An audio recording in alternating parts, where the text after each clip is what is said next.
Hey, what's up, everybody? It's J-Rock right here, hitting you with another comic review. Now, last time we left off on OUTCAST Volume 1, covered the first 6 issues. Most of these trades cover 6 issues. So now we're on Volume 2, in issues 7 through 12. This is written by Robert Kirkman.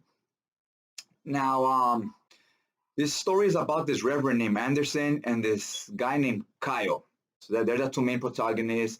If you want to know what their deal is, Kyle's an outcast. They live in a small town in West Virginia. He's been an outcast. You know, as most small towns, everybody knows everybody, or you know somebody that knows that person. Word gets around, right? About anything you do. So if you establish a bad reputation early, you're like an outcast. That's what he is. But it has multiple meanings. There's two reasons he's called outcast, and that's why the book is called like that. You want to go ahead and watch Volume 1, my chat about that review. I'm going to put a link at the end of this video. You'll see it right there. Go ahead and click on it so you can recap. So now, where Volume 1 left off, Reverend Anderson was met face to face with the devil himself. And man, he takes a human form. He's just wearing a black suit. That's kind of the folk tale we hear and so forth. That's how he'll come at you. And he came off very intimidating to Reverend Anderson. He was just inside his house when the Reverend came in. He was just there, and Reverend was obviously very scared because he already kind of thought of something eerie of him. And he tells him, look, Reverend, you're doing this exorcism, fighting these demons. I want them here for a reason, and you're searching for these answers, and you're getting too close and asking questions you shouldn't be asking, right? I'm doing stuff here, like basically the devil's controlling people, and he's letting them know, don't look into it while I'm doing it, and so forth. And he carved him. He had a big scar of a Satan star on his chest at the end of the issue. It ended very dramatic. And here we start there where he's recuperating from it. He's healing his wounds, if you will. And you're still like, wow, you see he's shook. He's shook by this. He's like, I actually met the devil, right? So he's scared about meeting him. And he's like, he's looking at the sky saying, God, can you give me the strength to fight him, to not listen to him, right? Because a lot of these people, they get possessed, and then that's it. Now they do the devil's work for him, right? And Reverend Anderson, at this point, he thinks he's weak, but he's really not, because he hasn't been possessed. Like he hasn't been controlled by the devil, or he hasn't been starting to do whatever the devil says, like other people in the town have. So he's actually stronger than you think. And Kyle hasn't been possessed either. So we already know he's stronger because he's the main guy the devil's looking for. He told them, I'm just looking for Kyle because he's a threat. He's too powerful. He goes, but you, Reverend, I'm going to just let you go. And he just gave him that cut to let him know. He branded him basically to remind them to back off. Kyle comes to meet the Reverend. And the Reverend, I like what the artist does here. He shows there's some spot of blood on the Reverend's shirt without a dialogue or anything telling it to you. You're just supposed to notice it on your own. And in case you don't, in the next panel, he zooms it in on the shirt. You can see the blood is leaking through. Hinting at what will happen later when Kyle spots the blood himself. He came face to face with the devil. Not ready to tell Kyle quite yet. He's not sure if he wants to back off or if he wants to keep pursuing this mission of finding out why all these people are being possessed. Every time someone's possessed, that means the devil has already taken control of that person, and they were too weak to fight it, right? Obviously, like we said, we already established Kyle and the Reverend are stronger than your normal average person, so they don't get possessed as easy. And when Kyle comes across people, his aura brings the demons to the people he's closest to, so they're more. There's a higher chance they will get possessed, right? Because the devil's trying to be wherever Kyle's at. He's trying to be around him, so he's possessing the people around him. Then we cut back to Megan being Kyle's foster sister and Allison being his ex-girlfriend, the one he beat on in Volume 1. So they're talking, and Allison, they're having a nice chat here. There's no, it's just some downtime. They're conversating, but every conversation flows very smooth. The writing, the dialogue is very good, and every conversation gives you subtle hints at where the story's going and what's happening. We're developing these characters real nice. We get to finally meet Allison, and she's talking about, Kyle's constantly calling me, and he stays quiet on the other line, but I know it's him. Megan, the sister, says, I'll talk to him. He needs to stop this shit, right? So you see she's clearly bothered by it, but you see Allison says, no, it's fine. I kind of like when he calls. And she's like, what? She says, look, like she's hinting at by saying that, like she's still she still likes seeing him around. She just doesn't want to talk to him, but she likes seeing him around. She likes hearing his voice. She likes knowing what he's up to in life, right? She doesn't completely want to just distance herself from him. So she likes these calls. She's just scared to be around him because he beat on her. Okay, so now we cut back to Megan once she leaves this cafe where she's hanging out with Allison. She bumps into this guy named Donnie. Donnie, we get the origin story of him right here. Back in the days when they were teens, he raped Megan. They all lived in the same foster home. He raped her, and Kyle, he was much younger back then. He helped her. She got in a fight with Donnie. Donnie was older, bigger, stronger, so Donnie beat the crap out of him, right? But he saved Allison, and he saved Megan. So since then, Megan has had this strong bond with him, and saw him as like a real brother, right? And so when she bumps into Donnie right here, he's saying, whatever stuff I did back as a teen, I've changed. I'm an adult now. We're all grown ups. That was a long time ago.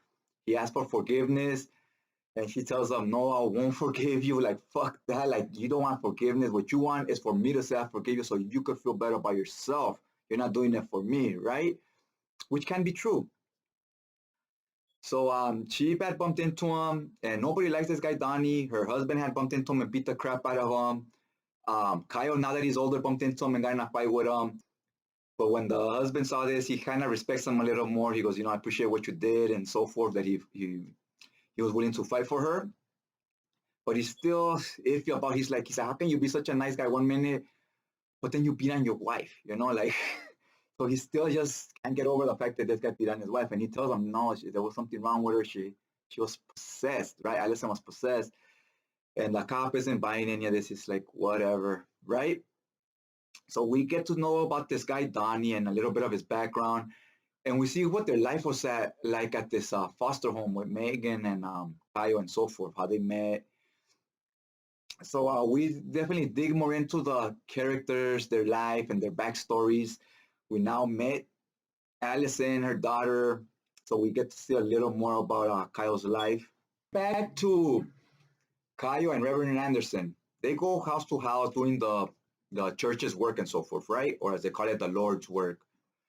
So they go to house, and the Reverend likes having Kyle around with him because when Kyle gets close to people, so he could kind of feel who's possessed and who's just going about their normal lives, right? So they get to this house, and the guy here, he immediately gets a vibe from him, so he has to shake his hand and introduce himself. Once the guy lets go of his hand immediately, he goes, that guy was in pain when I touched him. That means he's possessed. So Kyle grabs his wrist and holds on to it. And when he's holding on to that guy's wrist, the guy starts coughing up little black stuff, right? And then he pulls away from Kyle. So once he pulls away, had Kyle hold on longer, you'll see a big cloud of smoke come out. That means the demon's leaving. But since that guy broke away, he just coughed a little bit of that black stuff out, but the demon didn't fully leave.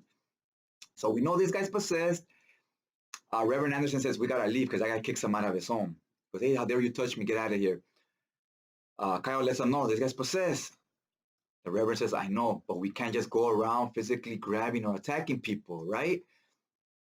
Especially if you just say because they're possessed. I mean, the cops are going to arrest you for that type of shit. And I don't believe that. So when they're talking, Kyle tells them, he goes, hey, you know what I've noticed now? Because before they used to do these exorcisms and so we're physically getting fights with the demon, meaning with the person that's possessed. And he goes, I'm realizing I don't need to physically fight people anymore. I can, because he used to kind of beat the demon out of him, and he's realizing it wasn't the fights, it was the touch. He goes, this guy just grabbed him by the wrist. So now he knows I can just hold on to people and the demon will leave. I just have to hold on to them long enough. So we slowly get to feel a feel for more of how his powers work. We get this story, it runs at a good pace where we don't get too much too early and it doesn't drag on too long. If you're paying attention, you're always getting little new nuggets of information about the way his powers work and the way the devil works and why are people possessed and so forth, right? So as they're talking, the Reverend says, look, and bam, we get a panel here this was crazy. Like, he takes off his shirt and he shows Kyle the scar that the devil gave him. He goes, I met the devil himself. I met him and he left this on me. And Kyle's like, holy shit. And he goes, and I was too scared to even fight back. I was just quiet and I just let him carve me like a turkey, right? I didn't even like fight it. because I was so intimidated by him. He goes, by hanging out with you longer, he goes, I wasn't sure if I was strong enough to keep doing this stuff. He goes, but now I know I am. I'm not scared of the devil. I'm not scared to die for God. So now we had our revelation. Now at first he was scared to tell Kyle. He was thinking of backing off. But after this incident, he's like, no, we must pursue this. Why are all these people being possessed? What is the devil doing with them? So he visits one of the locals that's also possessed, and they're talking, and we get to know a little bit more of what's his end game, right? What's his plan? He's saying, oh, we're corrupting everybody. We're slowly possessing people for the merge. So there's going to be some type of merge, he's saying. And this demon is, I'm in this old weak body, basically, right? And he goes, I won't make it to the merge. I won't. I just know it because I got this body, and this body's too old. It won't make it long enough. So, you know, they each, I guess they're as strong as the body they possess, and he chose a bad option, right? He got a body that was very old and sick already. So now we know there's a merge. We don't know why yet, but we know there's a merge. And then we get back to the Reverend and Kyle. We're finding this girl, this homeless girl named Sherry. They chase her down and they grab her. He grabs her because he knows now that he doesn't have to like fight her or beat her, right? She's a teenager. He hugs her, doesn't let go, and the demon leaves her body. But this time, when the demon leaves her body, she just goes like in a coma. She can't move or anything. They call the ambulance and so forth.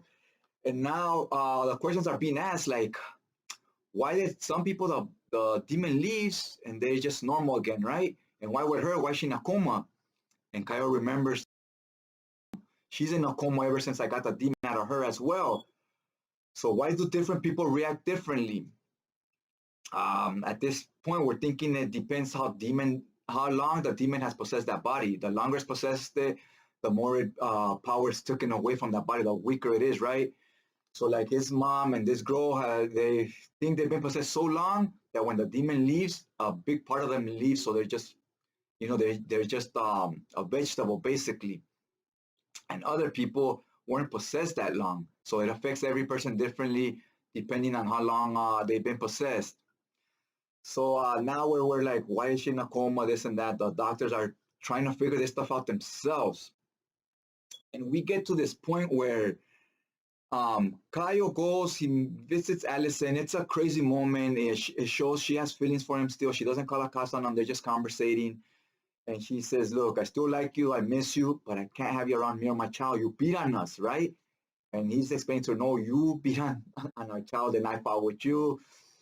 And they get into this whole conversation. He goes, but I'm slowly figuring out why. She's like, what the fuck? Why you mean you're figuring out why? If you haven't figured out why, it's like you're trying to say it's my fault. And she gets mad at him, right? So they were having a good conversation. Now it goes sideways. And Megan comes to pick him up. She says, what are you doing here? Let's go. So while they're talking, he's around Megan too long. So when he leaves, Megan gets possessed. And when she gets possessed, the husband notices something's wrong with her. They get in a fight. And he leaves to talk to Kyle. He goes, Kyle, I now believe you about this possession thing, that maybe Allison wasn't being herself. I just got in a fight with Megan. She was clearly not herself. So he's now becoming a believer. He's becoming a believer. And it ends there where Kyle goes to visit Megan. So hell's going to break loose. I can't wait to get to the next volume. These always have these trades are ending at a real cliffhanger. They just got you itching and scratching for more, for sure. I love the endings on this. They leave the way, they end like a soap opera, where soap opera always leaves at the biggest, most dramatic moment. So you know you're going to tune in for the next episode, right? So that was a really good issue. We really got to know more about the characters. They really dug deep into them. They're really developing. Every character feels like a full-fledged person, right? And I'm very character-driven. I could have a story that's slow or that's just a bad story in general. As long as the character moments are there and I'm getting to resonate or just get a vibe for what this person is, what makes them tick, I'm happy with that. Again, we're dealing with tough subjects, hard-hitting topics and so forth, with rape and with domestic violence, abuse, a lot of things, right? And child abuse. we're dealing with all these subjects, and it's the metaphor of people fighting their demons, right? These are the demons. These people are just too weak. They can't control themselves, right? When they're in a situation of where they can abuse of someone, they can't help themselves. They have to do it, right? They can't fight those demons. So this is a lot of stuff that's going here, and the metaphors that, well, they're being possessed. That's the devil's work, right?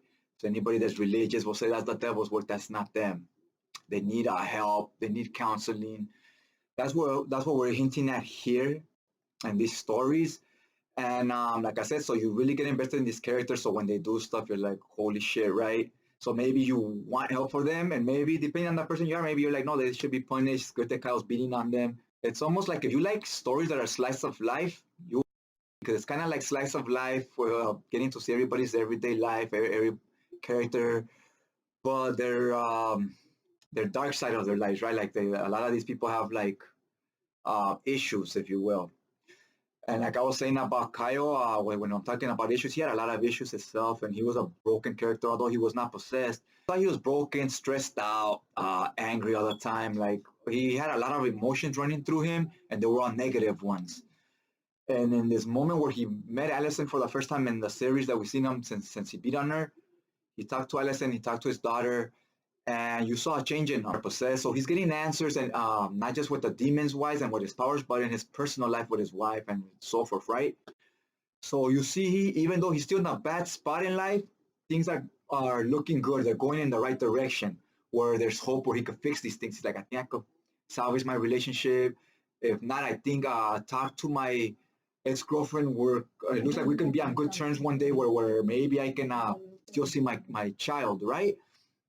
So things are looking on the up and up for him. It was a very good scene right there, good moment when that was happening. And we also had another very powerful moment where the Reverend, he meets the devil again for the first time since he's been carved up. Very powerful, probably the strongest in the whole trade, because the Reverend was shook. He was scared of the devil after he got carved up. He admitted when he met him, he froze. He's like, wow, the devil exists, because he was too scared. And now that he's so he was thinking about just stopping, not looking for these people that are possessed anymore. But once he's got a hold of Kyle, they went right back to it. It's in his nature. He went right back to finding the people possessed and doing the Lord's work. So when he's around Kyle, he feels strong again. And when he bumps into the devil's like, I told you to back off. What are you doing? So the Reverend replies or reacts by telling you know what? I realize I'm not scared of you. I'm doing the Lord's work, and the Lord will protect me. And he goes, what if he doesn't? Right? And he says, he will. And he goes, I mean it. At this time, I'm not scared of you. And he wasn't like as intimidated by the devil anymore, because Kyle kind of gives him strength. Kyle gives him strength because he knows, and the devil knows this too. He knows, man, like this guy's rolling with Kyle, and Kyle's too powerful. I know we're peeling those layers. So yeah, that moment was a perfect example of good writing, where you don't need an action scene. They don't need to fight for the scene to be intense, right? And for it to be a good scene where it's a fight, but more metaphorically. They're fighting each other mentally, emotionally, as they're talking to each other, right? You're like, oh, and when the devil walks away, you walk away feeling like the Reverend won that one. The devil won the first confrontation, and it feels like the Reverend won the second one. Like the devil backed off this time, and he was maybe not intimidated, but more wary. Like, oh, like, this guy's rolling with Kyle. I can't do too much now. So it gives him cause to pause as well. He didn't just immediately react like he did the first time. So yeah, man, it was a good one. Let me know what you guys think about this. Have you guys been keeping up with this series? Have you read it all? Let me know in the comment section down below. Love to hear people's thoughts on the series. I know it was popular. A lot of people were reading it. I don't know how many people actually followed through and finished it. So other than that, hopefully you like this video. Hit that like button, and check you guys out next time.